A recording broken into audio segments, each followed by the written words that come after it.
14 ఏళ్ల విరామం తర్వాత తెలంగాణ రాష్ట్రం ఏర్పడిన తర్వాత సినిమా అవార్డులను అయితే గనుక అధికారికంగా ప్రకటించిందని చెప్పొచ్చు. అయితే ఎవరైతే విప్లవ కవి గద్దర్ ఉన్నారో ఆయనకి గౌరవార్థంగా అయితే గనుక గద్దర్ అవార్డ్స్ అని ఈ పేరుకి పెట్టడం జరిగింది. అయితే అంతకుముందు గతంలో ఏదైతే నంది అవార్డ్స్ని ఇచ్చేవారో ఆ నంది అవార్డ్స్ని రీనేమ్ చేస్తూ ఇటు గద్దర్ అవార్డ్స్ అయితే కనుక అందించడం జరుగుతుంది. అయితే ఈ జ్యూరీ ఖచ్చితంగా ఈ జూలై 14న అయితే జరిగే అవకాశం అయితే కనపడుతుంది. కాబట్టి దానికి సంబంధించి కూడా కొంతమంది లిస్ట్ని అయితే కనుక ఇప్పటికే తెలంగాణ ప్రభుత్వం విడుదల చేసిందని చెప్పొచ్చు. అందులో బెస్ట్ స్టోరీ రైటర్గా అయితే కనుక ఏదైతే మ్యూజిక్ షాప్ మూర్తి సినిమా అందరూ చూసే ఉంటారు కాబట్టి ఆ సినిమా రైటర్ ఎవరైతే ఉన్నారో శివ పాలడుగు ఆయనకైతే వచ్చింది. ప్రస్తుతం మనతో శివ పాలడుగు సార్తో ఉన్నాము. సార్ నమస్తే, firstly congratulations to you. So ఎలా అనిపిస్తూ ఉంది ఫస్ట్ ఈ జ్యూరీ మిమ్మల్ని సెలెక్ట్ చేసుకోవడం, అది మ్యూజిక్ షాప్ మూర్తి ఆ సినిమా ఫస్ట్ టైం మీరు స్టోరీ రాసినట్టుగా కూడా మాకు అర్థమవుతుంది. ఏంటి సార్ ఎలా అనిపిస్తుంది? చాలా ఆనందంగా ఉందండి. Very much happy. సో అంటే ఈ సర్ప్రైజ్ యాక్చువల్గా అంటే మా చిన్న సినిమాకి ఇంత పెద్ద అవార్డు, అది కూడా first time Gaddar award, Nandi award నుంచి పేరు మార్చుకుని గద్దర్ అవార్డుగా మార్చి మాకు ఇచ్చినందుకు ఫస్ట్ టైం బెస్ట్ స్టోరీ రైటర్గా నాకు ఈ అవార్డు మా సినిమాకి మ్యూజిక్ షాప్ మూర్తి అనే సినిమాకి వచ్చినందుకు చాలా ఆనందంగా ఉంది. We are very grateful to Telangana government and Revanth Reddy గారు, సినిమాటోగ్రాఫర్ కోమటిరెడ్డి వెంకటరెడ్డి గారు and the jury of Telugu film industry. So మీకు ఈ వార్త ఎలా తెలిసింది? ఫస్ట్ మిమ్మల్ని సెలెక్ట్ చేసినట్టుగా కానీ లేకపోతే మ్యూజిక్ షాప్ మూర్తి సినిమాకి అవార్డు వచ్చింది, ఆ స్టోరీకి ఖచ్చితంగా అవార్డు వచ్చిందని చెప్పి మీకు ఎలా తెలుసుకున్నారు? ఏమైనా కాల్ వచ్చిందా? కాల్ కాదండి, జస్ట్ అందరిలాగే న్యూస్లో ఫాలో అవుతున్నాము. సో జయసూద గారు మన జ్యూరీ మెంబర్ లైవ్ ఎయిర్లో చెప్పారు. చెప్తే అందులో మేము తెలుసుకున్నాం మా సినిమాకి పేరు రావడం. ఎట్లా అనిపించింది? అంటే ఫ్యామిలీ మెంబర్స్ అందరితో ఇంట్లోనే కలిసి ఉన్నట్టున్నారు మీరు ఇక్కడ విజయవాడలో. మీ స్వస్థలం విజయవాడైనా? అవునండి, బొరాన్ అండ్ బ్రాటప్ దగ్గర, సొంతూరు ముదునూరు ఉయ్యూరు దగ్గర. బ్రౌన్ అండ్ బ్రాటప్, చదువు అంతా విజయవాడేనండి. ఎలా అనిపించింది ఫ్యామిలీ మెంబర్స్ అందరి ముందు కూడా అవార్డు వచ్చినందుకు ఎంత ఆనందంగా ఉండో, ఇప్పుడు వాళ్ళు హ్యాపీగా ఫీల్ అయ్యి నేను అది చూడటం నాకు ఇంకా హ్యాపీగా ఉంది. సో అంటే ఎన్నేళ్లుగా మీరు ఈ స్టోరీ రైటింగ్లో కానీ ఈ సినిమా ఇండస్ట్రీలోకి రావాలన్న ఆశ ఎప్పటి నుంచి ఉండింది? ఎంత ట్రై చేస్తే మీకు ఆపర్చునిటీ వచ్చింది?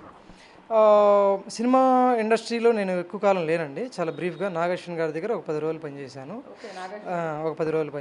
దాని తర్వాత ఇంకా అంటే నాకు కపుల్ ఆఫ్ ఫ్రెండ్స్ ఉన్నారు, వాళ్ళని కొలాబరేట్ చేసుకుని ప్రొడ్యూసర్స్గా ఆ స్టోరీ పిచ్చింగ్ చేశాను. ఈ story music shop Murthy story. They are very happy about it and వాళ్ళు సపోర్ట్ చేయడం వల్ల ఈ సినిమా మేక్ అయింది. ఫస్ట్ ఎవరికి చెప్పారు స్టోరీ? అంటే మీరు ఒక థాట్ ప్రాసెస్లో రాసుకుని ఉండుంటారు, ఇది అంటే ఒక ఫిక్షనల్ స్టోరీ. ఆబ్వియస్లీ స్టోరీ రాసుకునేటప్పుడు కానీ అంటే ఎవరైనా దృష్టిలో వచ్చి మీరు రాశారా? ఏదైనా ఎక్స్పీరియన్స్ చేసి రాశారా? లేకపోతే ఓన్గా మీరు అనుకుని ఊహాతీతంగా రాశారా? లేదండి, ఒక ఇన్స్పిరేషనల్ స్టోరీ చెప్దాం అనుకున్నాను. ఆ ఇన్స్పిరేషనల్ స్టోరీలో అంటే ఒక యూత్ఫుల్ స్టోరీ చెప్తే అది రెగ్యులర్ అయిపోతుందేమో, అదే ఒక ఓల్డ్ ఏజ్ పర్సన్ని తీసుకుంటే అది ఇంకా ఛాలెంజింగ్ ఉంటుంది. ఆ ఛాలెంజ్ అనేది సినిమాటిక్గా చాలా బాగుంటుంది, అది ఇంకా బాగా చెప్పచ్చు అనేది రాసుకున్నాను. సో అది టర్న్అవుట్ అయింది, మొత్తం ఫినిష్ అయిపోయింది. ఇప్పుడు ఫస్ట్ మనం ఎప్పుడైనా వెళ్ళేది మన ఫ్రెండ్స్ దగ్గరికి ఫస్ట్ ఒపీనియన్ కోసం, అండ్ వాళ్ళకి చెప్పడం జరిగింది. వాళ్ళు చాలా హ్యాపీగా ఫీల్ అయ్యారు. అంటే చాలా బాగుంది, ఇంట్రెస్టింగ్గా ఉంది, డెఫినెట్గా వర్కౌట్ అవుతుంది, కాన్ఫిడెన్స్ ఇచ్చారు. తర్వాత మా ఫ్రెండ్స్ని అప్రోచ్ అయ్యి వాళ్ళందరినీ చెప్పి వాళ్ళ దగ్గర ఫండ్స్ తీసుకుని వాళ్ళ సపోర్ట్తో ఇంక సినిమా స్టార్ట్ చేసాము. అంటే రెగ్యులర్గా చెప్తూ ఉంటారు స్టోరీస్. ఇప్పటివరకు ఎన్ని స్టోరీస్ రాసుకుంటే ఈ స్టోరీని బయట పెట్టారు? అంటే చాలా స్టోరీస్ రాసుకున్న తర్వాత ఒకటి బెస్ట్ స్టోరీని మనం చెప్దాం అనుకుంటాం ఎప్పుడైనా, కానీ అట్లా ఈ స్టోరీ ఎన్నో స్టోరీ ఇది కైండ్ ఆఫ్ అంటే చాలా స్టోరీస్ ఉన్నాయండి. ఆ స్టోరీస్ అన్ని అంటే రాసుకున్న స్టోరీస్ అన్ని మంచి స్టోరీస్ అయి ఉండొచ్చు, లేకపోతే అది బేసిక్గా ఆ టైమింగ్కి సెట్ అవ్వకపోవచ్చు, లేకపోతే మనం రాసి ఫినిష్ అయ్యే టైంకి ఆల్రెడీ అలాంటి స్టోరీ వచ్చేసి ఉండొచ్చు. సో అలా మనకు చాలా వెనకబడిపోతాం స్టోరీస్ అన్ని. సో ఈ స్టోరీ దీనికి ముందు ఎన్ని రాశాను అంటే ప్రాబబ్లీ 2-3 రాసుంటాను. అది కాకపోతే ఇప్పుడు నేనున్న పొజిషన్కి నాకున్న బడ్జెట్కి సో ఇది సెట్ అవుతుందని ఇది నేను ఫీల్ అయ్యి ఇది బిలీవ్ చేసి తీశాను. ఆ రోజు ఏంటంటే ఓటీటీ అనేది బాగా వైడ్ స్ప్రెడ్ అవుతుంది బాగా, అండ్ కొత్త కంటెంట్ చాలా ఎంకరేజ్ చేస్తున్నారు పీపుల్. సో ఇది బిలీవ్ చేశాను, ఇది ఖచ్చితంగా జనాలకి వెళ్తుంది, చూస్తారు, వాళ్ళు ఇష్టపడతారు అని. కల్కి, పుష్ప లాంటి పెద్ద పెద్ద సినిమాల మధ్యలో మ్యూజిక్ షాప్ మూర్తి సినిమాకి అందులో బెస్ట్ రైటర్గా మీకు రావడం ఎలా అనిపిస్తుంది? పెద్ద పెద్ద వాళ్ళ యాక్టర్స్ కూడా వచ్చి ఆ రోజు అవార్డు తీసుకుంటారు, మీరు కూడా అవార్డు తీసుకోబోతున్నారు, వాళ్ళ మధ్యలో మీకు ఎలా అనిపిస్తుంది? అంటే ఫస్ట్ ఆఫ్ ఆల్ అండి, మేమందరం టెక్నీషియన్సే, అంటే ఆ ఇండస్ట్రీలో మేమందరం కైండ్ ఆఫ్ కొలీగ్సే. అంటే వాళ్ళు హైయర్ టాప్ లెవెల్లో ఉంటారు, మేము బాటమ్ లెవెల్లో ఉంటాం. కాబట్టి ఒకటే కంపెనీకి పనిచేస్తున్నాం మేము, అది తెలుగు ఫిలిం ఇండస్ట్రీ అది. So there is nothing like that అండి. అంటే ఆ డిఫరెన్సెస్ అంటే ఉంటాయి అంటే ఆరా ఉంటుంది ఖచ్చితంగా, but definitely we feel like we are all one. And చిన్న సినిమా పెద్ద సినిమా అనేది నేను అనుకోవటం మనం అనుకుంటున్నాం, కానీ వాళ్ళు అసలు అనుకోరు. వాళ్ళు యాక్చువల్గా పెద్దవాళ్ళు ఇంకా ఎంకరేజ్ చేస్తారు చిన్న సినిమాస్ని. సో అంటే స్టోరీ రాసేటప్పుడు కానీ దీన్ని ఆలోచన చేసినప్పుడు కానీ సినిమా చేసేటప్పుడు కానీ అనిపించిందా దీనికి అవార్డు ఖచ్చితంగా వస్తుందనో, లేకపోతే ఇది ఒక బిగ్ బ్లాక్ బస్టర్ మూవీ అవుతుంది అని? అంటే ఒకటండి, సినిమా రాసేటప్పుడు కానీ తీసేటప్పుడు కానీ మనం ఏ రోజు సినిమాకి అవార్డు వస్తుంది కానీ లేకపోతే సినిమా హిట్ అవుతుంది డబ్బులు వస్తాయి కానీ ఏ రోజు అనుకోము. సినిమా నచ్చి ఆ సీన్ నచ్చి ఆ డైలాగులు నచ్చి ముందుకు వెళ్ళిపోతూ ఉంటాం.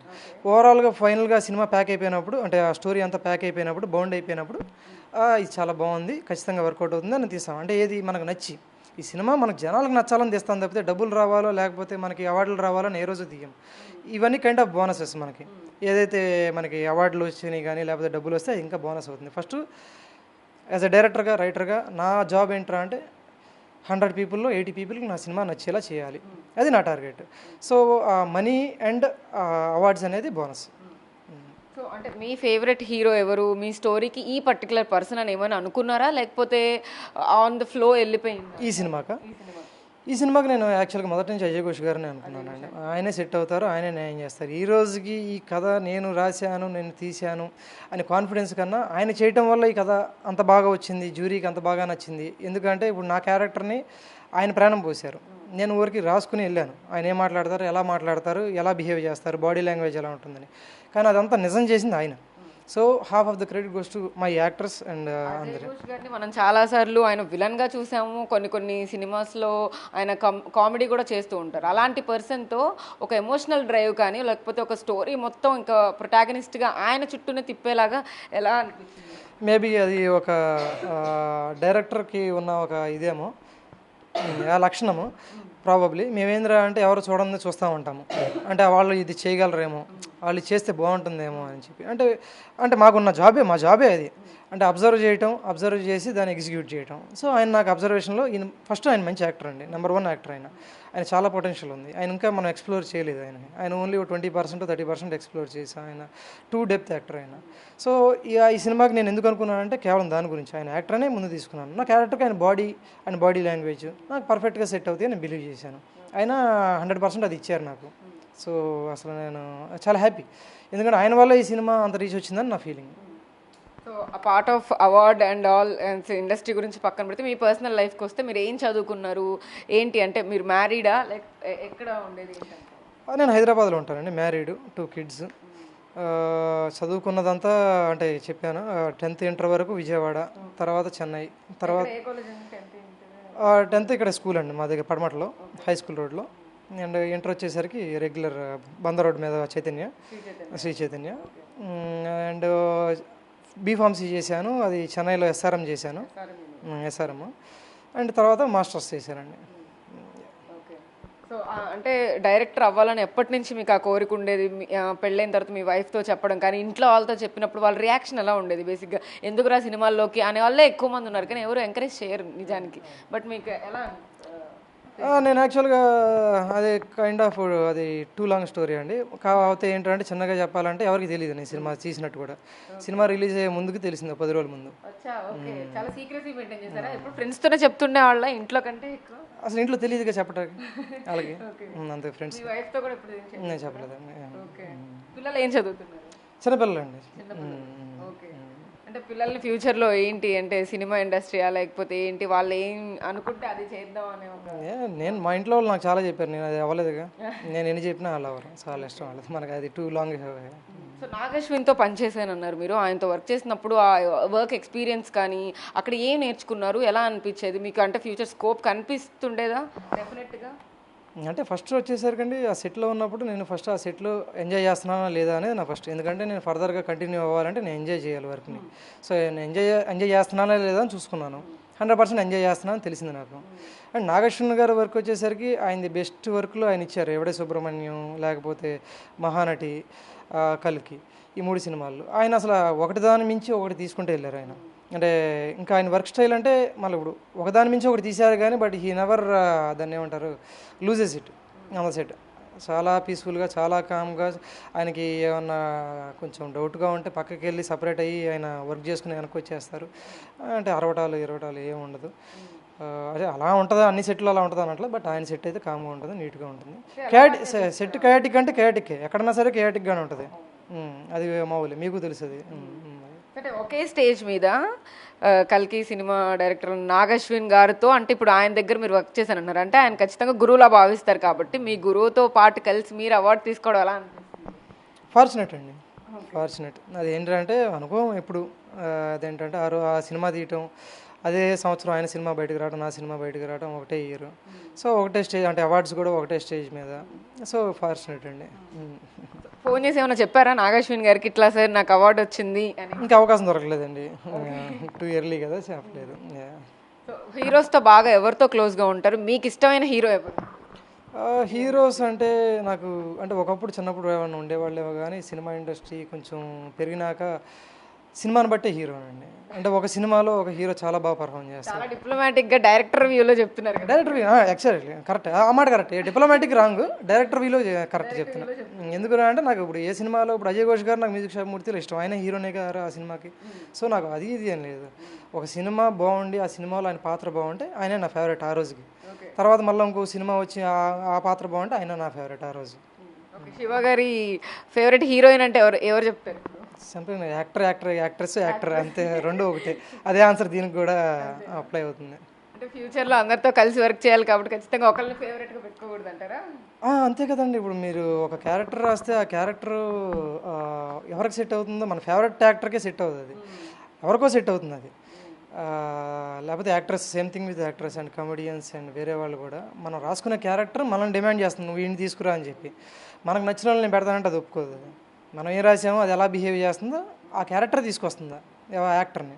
So coming to the movie, music shop Murthy అనేది పర్టికులర్గా అంటే ఒక ఎమోషనల్ డ్రైవ్తో పాటు కొంచెం కామెడీ కూడా టచ్ చేశారు ఆబ్వియస్లీ. అండ్ ఒక మిడిల్ క్లాస్ పర్సన్ తన గోల్ కోసం ఎంతవరకు రీచ్ అవ్వగలుగుతున్నాడు, ఎంత కష్టపడుతున్నాడు అనేది చూపించగలిగారు. అంటే మీరు పర్సనల్గా అలాంటి ఏమైనా ఫేస్ చేసి సినిమాకి ఆ ప్రాణం పెట్టారా, లేకపోతే స్టోరీ కోసం తీసుకున్న ఆబ్వియస్ అది?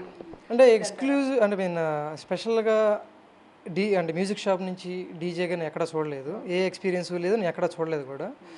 కాకపోతే మిడిల్ క్లాస్ స్ట్రగుల్ అనేది అందరికీ ఉంటుంది, అందరూ ఎక్స్పీరియన్స్ చేసింది అది. అది పెద్ద ఇదేం కాదు, అందరూ జీవితాల్లో ఉంటుంది. సో నేను ఇక్కడ ఏం చేసుకున్నానంటే, ఒక ఓల్డ్ ఏజ్, ఒక 50 ఏళ్ళు ఆల్రెడీ హిట్ అయ్యాడు ఆ మనిషి. ఇప్పుడు ఏం చేస్తాడు లైఫ్లో చేంజ్? ఎందుకంటే ఇప్పుడు మన కెరియర్ చేంజ్కే 30 ఇయర్స్కే కెరియర్ చేంజ్ అంటే అబ్బో చాలా రిస్కీ గేమ్ ఇది, ఆల్రెడీ చాలా నేర్చుకుని చాలా ఎక్స్పీరియన్స్ సంపాదించుకున్నాం, ఇప్పుడు కెరియర్ చేంజ్ చేయాలంటే మళ్ళీ ఫస్ట్ నుంచి స్టార్ట్ అవ్వాలి అనే ఒక దీంట్లో భయపడి వెనక తగ్గుతాం చాలా విషయాల్లో. అదే ఒక 50 ఇయర్ ఓల్డ్కి అదే ఎదురైతే ఏంటి, ఆ ఛాలెంజ్ ఎదురైతే దాన్ని ఎలా ఫేస్ చేశాడు, దాన్ని ఎలా ముందుకు తీసుకెళ్ళాడు, దానికి ఫ్యామిలీ ఎలా సపోర్ట్ చేసింది, బయట ఎక్స్టర్నల్గా పీపుల్ ఎలా సపోర్ట్ చేశారు అనేది, రియల్ వరల్డ్ ఎలా ఉంది, ఇతను ఎలా ట్రీట్ చేసింది. ఎంత టైం వర్క్ చేసేవాళ్ళు? అంటే ఒక స్టోరీ మీద పర్టికులర్గా ఎన్ని నైట్స్ కూర్చుంటే మీకు ఆ స్టోరీ గురించి ఒక డెప్త్ కానీ, లేకపోతే ఒక స్టోరీ లైన్ రావడానికి ఎన్ని రకాలుగా ఆలోచించేవాళ్ళు? అంటే లైన్ రావటానికి ఇన్ని రోజులు అనే లిమిట్ ఉండదండి. అది లైన్ రావటం అనేది ఇన్స్పైర్ అవ్వాలి. ఆ లైన్ అనేది చిన్న మనం ట్రాఫిక్లో వెళ్తుంటే, ట్రాఫిక్లో అయితే ఒక సిగ్నల్ దగ్గర రావచ్చు, ఒక ఫోటో చూసి రావచ్చు, లేకపోతే ఇంకొకటి ఏదన్నా రేడియోలో ఒక డైలాగ్ అని రావచ్చు. లైన్ అనేది అసలు there are n number of ways మీకు ఎందుకు లైన్ హిట్ అవుతుంది, బట్ మీ మైండ్ ఎప్పుడు ఓపెన్ ఉండాలి ఆ లైన్ల కోసం, అప్పుడు మీకు వినపడుతుంది. అది క్లోజ్ ఉంటే మళ్ళీ అది వినపడదు. రాయటం ఫుల్ బౌండ్ స్క్రిప్ట్ రాయటం అనేది ఇట్స్ నెవర్ ఎండింగ్ అండి. బౌండ్ స్క్రిప్ట్ అంటే ఎప్పుడు ఉండదు, 80% 70% ఫినిష్ చేసుకుంటాం. అది ఒక 2 months పడుతుంది యావరేజ్న. దాని తర్వాత సెట్కి వెళ్ళే ముందు, అంటే షూట్కి వెళ్ళే ముందు, సీన్ జరిగే ముందు కూడా మారుతూ ఉంటుంది, ఇంప్రూవైజ్ అవుతూ ఉంటుంది. So there is no definite 100% ఇది లాక్ అని చెప్పడానికి ఏమీ లేదు. డైలాగ్ టు డైలాగ్ కూడా కొన్నిసార్లు మార్చే అవకాశాలు కూడా ఉంటాయి. 100% జరగాలి కూడా, అది నేను రాసిందే జరగరా. ఎందుకంటే ఇప్పుడు ఒక యాక్టర్ పర్ఫామ్ చేసేటప్పుడు ఆ బాడీ లాంగ్వేజ్కి డైలాగ్ రాదు బయటికి, అతను ఇంకో అదే కాంటెక్స్ట్ని ఇంకొక రూపంలో చెప్తాడు. ఎందుకంటే అది కరెక్ట్, ఆ బాడీ లాంగ్వేజ్కి, అక్కడ ఉన్న సీన్కి, అక్కడ ఉన్న యాంబియన్స్కి అదే కరెక్ట్. అది యాక్టరే డిసైడ్ చేయగలడు, నేను కూడా డిసైడ్ చేయలేను. అది ఎందుకంటే వాళ్ళు ఆ క్యారెక్టర్లోకి వెళ్ళి బిహేవ్ చేస్తారు కాబట్టి వాళ్ళే డిసైడ్ చేసి దాన్ని ఎగ్జిక్యూట్ చేస్తారు. కొన్ని సార్లు రైటర్ రాసిన దానికంటే కూడా డైరెక్టర్ అక్కడికి వెళ్ళి చాలా సీన్స్ మారిపోవడం కానీ ఇలాంటివన్నీ జరుగుతూ ఉంటాయి. అప్పుడు మీకు ఏమైనా అనిపిస్తుందా, లైక్ ఇట్లా నా స్టోరీలో ఉన్న ఈ పర్టికులర్ సీన్ని కానీ ఈ సీక్వెన్స్ని కానీ మార్చేస్తున్నారే, ఏంటిది నేను చెప్పింది ఇది కాదు కదా అని ఇప్పుడు అనిపిస్తుందా? అనిపించవచ్చు, అనిపించకపోవచ్చు. అది ఏంటంటే యాజ్ అ హోల్గా వాళ్ళు చెప్పిన ఇంప్రూవ్మెంట్ ఏదైతే ఉందో అది ఫుల్ సినిమాలో ఎఫెక్ట్ అవుతుందా లేదా అని చూసుకోవాలి. అది ఫుల్ ఎఫెక్ట్ అవ్వట్లేదు, నార్మల్గానే ఉంది. అది దాని స్టోరీనే మార్చట్లేదు, ఈ డైలాగ్ కానీ ఈ యాక్షన్ కానీ అనిపిస్తే అసలు గో హెడ్ అంతే.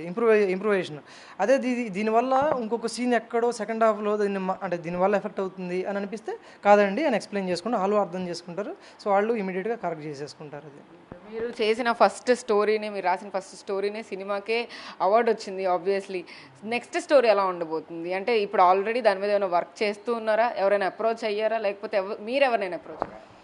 లేదండి, యాక్చువల్గా నేను స్టోరీ అయిపోయింది, కంప్లీట్ అయింది. ఇప్పుడు నేను వెళ్ళాలి, యాక్చువల్గా హంటింగ్కి వెళ్ళి తెచ్చుకోవాలి. ఇప్పుడు కొంచెం ఈజీ అనుకుంటా అవార్డు వచ్చిన తర్వాత.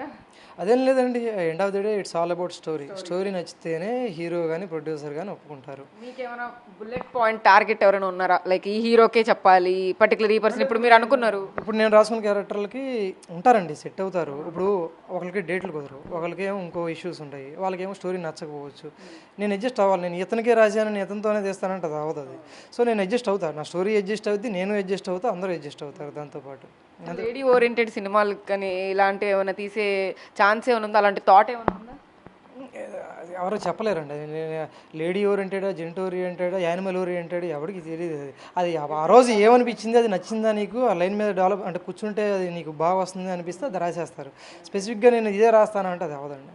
అంటే రైటర్స్కి కూడా ఓన్లీ రెమ్యూనరేషనే ఉంటుందా, లేకపోతే ఎట్లా పర్టికులర్ శాలరీ వైజ్ అట్లా ఏమైనా ఉంటుందా? దీనికి స్టోరీకి ఇంత వెయిట్ అని చెప్పి ఇంత అమౌంట్ అనేది ఇస్తారు, ఎలా ఉంటుంది సార్? అంటే యాక్చువల్గా నేను ఇండస్ట్రీలో తక్కువ అండి. నేను బ్రీఫ్లీ 2 months వర్క్ చేశాను, అది కూడా వైజయంతిలో 2 నెలలు వర్క్ చేశాను అసోసియేట్గా. సో నాకు రైటర్స్కి ఎంత ఇస్తారో నాకు తెలియదు, నేను డైరెక్టర్ని. సో నాకు స్పెసిఫిక్గా డీటెయిల్స్ తెలియదు. బట్ నేను అనుకోవటం అయితే ఇదివరకు ఇచ్చినంత ఇవ్వట్లేదేమో అని నా ఒపీనియన్. నాకు తెలియదు, నాకు ఊరికే అంటే జనరల్గా మనం అబ్జర్వేషన్ ఉంటుందిగా. అంటే ఒక మూవీకి హోల్ అండ్ సోల్ మొత్తం టోటల్ స్టోరీ మీద డిపెండ్ అయి ఉంటుంది. ఖచ్చితంగా స్టోరీ లేకపోతే సినిమా లేదు కాబట్టి రైటర్కి అంత ఇంపార్టెన్స్ ఉంటుంది అనుకోవచ్చా, ఉండట్లేదు అనుకోవచ్చా ఈ కాలంలో? అంటే మీరు చెప్పేది ఎలా అంటే రైటర్కి ఇంపార్టెన్స్ కాదండి. ఈరోజు డైరెక్టర్స్ అందరూ రైటర్స్ ఆర్ ఆల్ డైరెక్టర్స్.